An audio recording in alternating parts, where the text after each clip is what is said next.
Oh my goodness, people. Oh, my Marvel Crisis Protocol fans, my Marvel fans, my Voodoo fans. I'm not sure if I have anybody out there that are actual Voodoo practitioners or priestesses or hoongans or hoonigans. If we have any of those available. Um, so, Dr. Voodoo, or if you want to call him by his original character's name, Brother Voodoo, he is now available, or not available yet, but his character card is now available for us to peruse. Now he's going to be coming out with the Hood, who is a street level thug character, but got a big magical boost. This is going to be a box that's going to come with 3 miniatures. Dr. Voodoo, which we can scroll up and take a look at his lovely, awesome picture. Oh my God, he looks awesome. I can't wait to get him and paint him. And then the Hood, who's going to have not one, but 2 different miniatures. The Hood, we've talked about before. Once certain conditions are met, he can basically, the demonic part of him comes out. And so you're going to be getting 3 characters in this box. Normally, I would say this box can be $39.95. I think in this case, it's probably going to be $49.95 to maybe like 52, 53, somewhere around there. But let's not talk about the Hood in the box. Let's talk about Dr. Voodoo, Jericho Drum. Now, if you're not familiar, Jericho Drum is one of those, I would say, it's not that he's a B or C list character because he's just kind of a junk character or anything like that. He's just not widely used. And I think a lot of that has been changing over the past decades worth of comics, especially right now. They have the Strange Academy. He's one of the chief or the head instructors at the Strange Academy, teaching magic to kids out there. Kind of like a Hogwarts type of thing, but cooler. At any rate, he is, I'm going to say, let's go with him being an obscure Marvel character, popping up here and there, different teams. I think he had his own limited series for a very short time. One of my favorite characters, not on my top 10, but he's most certainly a contender for the top 10. I think it's because I like the obscure characters that when those characters appear in an issue, in a comic, you know something amazing is about to happen. They're just not like, oh, it's, just another Spider-Man cameo. Yay. Now, when Dr. Voodoo rolls up on the scene, you know that something reality shattering, world shattering, magical deadliness is going to take place and he needs to get involved. That's the type of character, and that's what I think I like about him is because he's not overused. Looking at you, Spider-Man, Captain America, Sam Wilson, Captain America, and all those other overused characters. I like that they use him subtly, and I think it just works really well for him. But let's get into his character. So you guys can see on your screen that his wounded side, which is on the right, that's the red background, and his healthy side, the blue background on the left, everything stays the same. Abilities, stats, everything look the same. So I'm just going to read from the healthy side, left to right, top to bottom. So Dr. Voodoo, Jericho Drum. He has 6 health on both sides, so that's a nice healthy 2 or 12 health that he's got. So that's really good. Medium size or movement, awesome. Take that, and that comes into effect with some of his innate abilities, or one of his innate abilities that is really helpful. And then size 2, no big surprise there because he's a normal human being. And a 4 threat or 4 points. If you have been wondering how you build a team, how many points people are, check out my other video that talks about the assembling your team to get a rundown on the threat level or points of the characters. Anyways, he is going to be, I think, one of the most a taken in a team roster characters out there because he's one of the best. I would say one of the best threat fours that they've ever done. There's a lot of threat fours that Marvel Crisis Protocol has that are just kind of meh. That people are, I mean, they really probably should be threes because they're not all that great. You really don't see a lot of them out there, but I think Dr. Voodoo is going to be one of them. Now, he used to be called Brother Voodoo. You might hear me go back and forth between the two. He was originally Brother Voodoo, and then for a brief period of time, he became the Sorcerer Supreme, and so became Dr. Voodoo. I think he has since relinquished that title. I'm pretty sure he might be getting it back because there is the death of Doctor Strange coming up this fall, and we might see Dr. Voodoo or Jericho assume the mantle of the next Doctor Strange, which could be really cool. But as we know with comic books, those characters always come back. Let's get it back into the character here. So the rest of his stats, he's got a very light physical and energy defense. Those are both twos. Not unexpected because he's not like an Olympic level athlete. He's not a kung fu master. He doesn't do a lot of physical training and fighting, but he is in good physical shape. Because if you're going to be a superhero, being overweight, unless your power really comes from being overweight, like the Blob, it doesn't really help. So being in shape is very important. But he does have a wonderful 4 for his mystic defense. That's really good considering that we're about ready to get, was that 2, 4, 6, 7 new characters. Well, not including him. So 6 new characters, all with mystic abilities. Woo-hoo-hoo. So let's get into his attacks. Spirit Venom is a mystic attack, which I think is really cool. This is probably one of the better attacks out there. So range 3, modest, 5 dice of damage or potential damage, and 0 power cost. No big surprise on the power. When the attack is resolved, like a lot of attacks out there, you're going to generate power equal to the actual damage you dealt. So if you did 3 damage, but they only had 2 left, you're only going to get 2 power.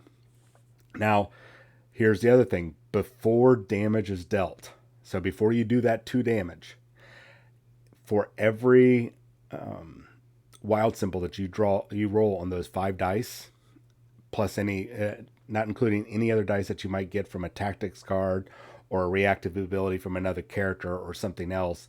We're just talking about those 5 dice.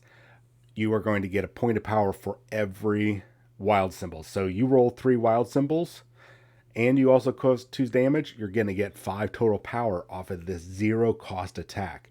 This is one of the best attacks out there, in my personal opinion. Now, his next one is Staff of Legba. I'm assuming that they're referring to Papa Legba, who is the medium between, and I'm just going to put this in the most Barney Basic layman terms. He is the spirit or the deity that is the mouthpiece or the medium or the negotiator between, say, Dr. Voodoo or a Voodoo priestess or Hungan, which are the male versions for the religion. And then, of course, the Loa or the gods or whatever different. There's a variety of different cultures that put their own language in the terminology for like the names of like the deities and such like that. Like Papa Legba has got like 5 different names depending on which culture you're talking about, but it's all the same person. So just so you guys know. Now, I don't think it has anything to do with necessarily his what his role is in society or within the religion versus what the staff does. So the staff is only range 2, so this is pretty much a melee strike. 7 dice of damage. 7 dice of damage for only 3. But that's not the kicker. It has an ability called Power Burn. So you just need to get one symbol, just at the very least, just get one of the wild symbols on there. But you have 7 dice to get that from. So you could potentially get more. So it's got this ability called Power Burn. Before damage is dealt, the target character, whoever you're hitting on the head, is going to lose 1 point of power for each wild symbol that you roll. You roll 7 wild symbols, they're going to lose up to 7 power. Now, the target character is also going to suffer 1 point of damage, right? 1 point of damage for each power lost in this way. And they're not going to get the power from taking damage. Normally, if you take a point of damage or however many points of damage you take, you get some power back. So you're not going to be getting that. So this is an incredible power gaining. I mean, you could probably, I would say, I would not be surprised if you don't gain your power back. Potentially, you have, at the very least, the ability to gain your power back from what you spent or get a slight refund. So let's move on. We have the next is a superpower called Possession. Now, this is a really cool power. And as we read through this, we still haven't seen the Team Tactics cards, but as we get to another part, actually several other parts of his abilities, you're going to see why this power is potentially very devastating. So it has a power cost of X. We're going to get to that. This character can spend any number of power to use this superpower. Okay. Choose an enemy character within range 3, so fairly close, with a threat value equal to or lower than the amount of power that you spent. You spend 5, then you could hit anybody that's 5 or below. If you want to go after Dormammu, you need to do 8. So just think about that. But the way that he generates power, I think it's going to be okay. So the enemy character drops all objective tokens it's holding. Then you're going to move the Brother Daniel token to that character. I'm going to talk about Brother Daniel when we get down to that ability and kind of giving an idea like who the hell is Brother Daniel. Now, while the character has the Brother Daniel token, it cannot interact with, hold, or contest objectives. So awesome. So awesome to have this guy. Then let's get into his other superpower. It's called Spiritual Strength. And just so I can point out, both of these powers, you can just pop off as long as you have the power, and it's your activation phase with Dr. Voodoo. They do not require spending an action. Big brain there, guys. So the Spiritual Strength costs 3 power. Choose an interactive terrain feature on an enemy character or on an enemy character, both of size 2 or less and within range 2, and throw it short range. Not too bad. Not too bad. I don't know how often you're going to use this. Now, if you have your Brother Daniel token, you got some power boost, and you can bump that from a 2 to a size 3 or less within range 2 and throw it short range. You can only use once per turn. That's another use for that Brother Voodoo token. Okay. Now, you might be like, oh man, I just sent that token away. How do I get that back? Well, there's 2 ways to get it back. The first one is, and what I'll get to when I talk actually about the token, is during the power phase, you can move it back. Okay. Now, the next one is a reactive power, and it's called Recall Spirit. When Dr. Voodoo is targeted by an attack, you can use this power for a cost of 2. Then you can take the Brother Daniel token wherever he's at on the board and move it right back to Brother Voodoo. So if you are in a position, it's like, okay, you've already sent that token out and now it's a brand new turn and you want to get that token back, but you haven't done the power phase yet, or whatever the reason is. And the threat of whoever was being bothered by Brother Daniel that couldn't interact with an objective or basically score victory points, it's now time to go ahead and pull that back, because you've got to do something like, I don't know, Spiritual Strength, where you can throw a building, or into the next power, which is this is an Innate Ability, and this is where Brother Daniel is going to come into play. Now, Brother Daniel is Dr. Voodoo's brother, I believe twin brother, if I remember correctly, and he was being targeted by a voodoo priestess. Dr. Voodoo or Jericho failed to save his brother, but another voodoo Hungan, Papa Mambo, I believe. Don't quote me on that. Basically bonded Daniel to his brother, so he's got his brother with him at all times, which probably is super annoying. But that's where Brother Daniel comes from. So little history there on Brother Daniel. So let's read this innate ability. I'm going to try to go through it as fast as possible. This character, Dr. Voodoo, begins the game with a Brother Daniel token, the one that we've already thrown out for possession and thrown out for, or talked about with Spiritual Strength and the Recall Spirit. Now, while this character has the token, you get to add 2 dice to all defense and dodge rolls. So now, while you have that token, you have a 4 physical, a 4 energy, and a 6 mystical defense. All right, so that switches things around. And if you've already sent that token out and you're about ready to be attacked, You pop those 2 power, get that token back, and now you got your boost back up. This is a fantastic ability, but we're not done. We're not done. So during the power phase, you can move the token back, which I talked about a little bit ago. And now, whenever a character is dazed or KO'd while it has the Brother Daniel token, move the token back to Dr. Voodoo. That's the third way of having that token back. This character cannot have a Brother Daniel token except the one it begins the game with.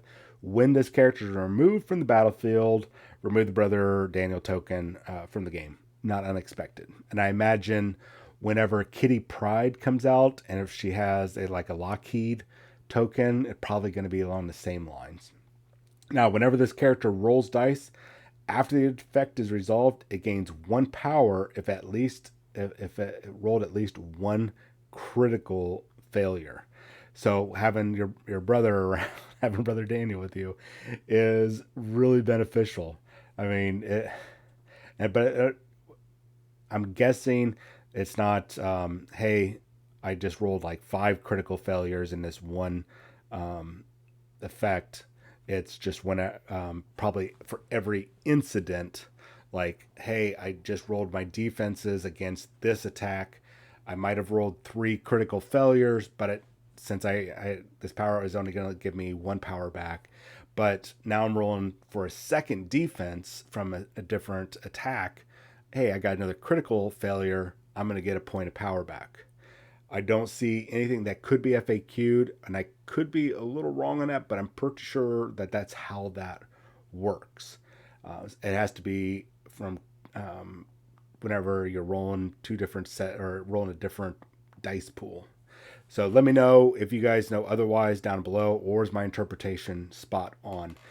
But Jericho Drum is going to be, I think, potentially generating tons of power. And if he had he can't have the Mind Stone or the Power Stone, so it doesn't matter.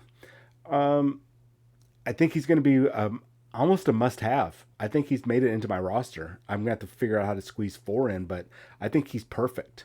Now, let's talk about his innate abilities. He has a medium movement, which is good because he has flight. So him being able to fly over buildings and not have to go from using the short movement. Now he can use his regular full movement for going over obstacles. He also has immunity from Hex and Incinerate. Incinerate makes sense because he's kind of an elemental master, though I'm surprised that they didn't throw anything in here, but I think they wanted to really capture the whole spirit realm interaction that Dr. Voodoo has. So I'm okay with that. And the Hex makes sense too because he's got all sorts of protection against magic. So I think Dr. Voodoo, Jericho Drum, has just made it into my roster no matter what. He's just a good all-rounder. I think he's kind of a troll. He's got some control functions there, especially that possession ability I think is going to be really good. And his defenses are not great, but the potential for a higher level defense than most characters by just spending 2 power is fantastic. And if you got him running around, say, with Luke Cage or Okoye, somebody with a bodyguard ability, this guy's going to be untouchable. Pretty much untouchable. Not like exactly untouchable, but very untouchable. Let me know what you guys think of Dr. Voodoo here. Did I miss something about the character? I'm sure I did, because he has a huge history as a character. I don't think he's ever been a villain. He's definitely been on the hero side more often than not. If he's ever been on the villain side, maybe anti-hero side. But he is a delightful character, and I'm going to tell you, he's going to be an absolute must-have for me, at least. I don't know about you. Let me know if you guys want him. And I like the Hood character. I like a lot of street-level characters. And he's definitely one of those characters. And even though I don't like playing the bad guys, he's one I'm going to want on my team. So will we get another character this week? I don't know.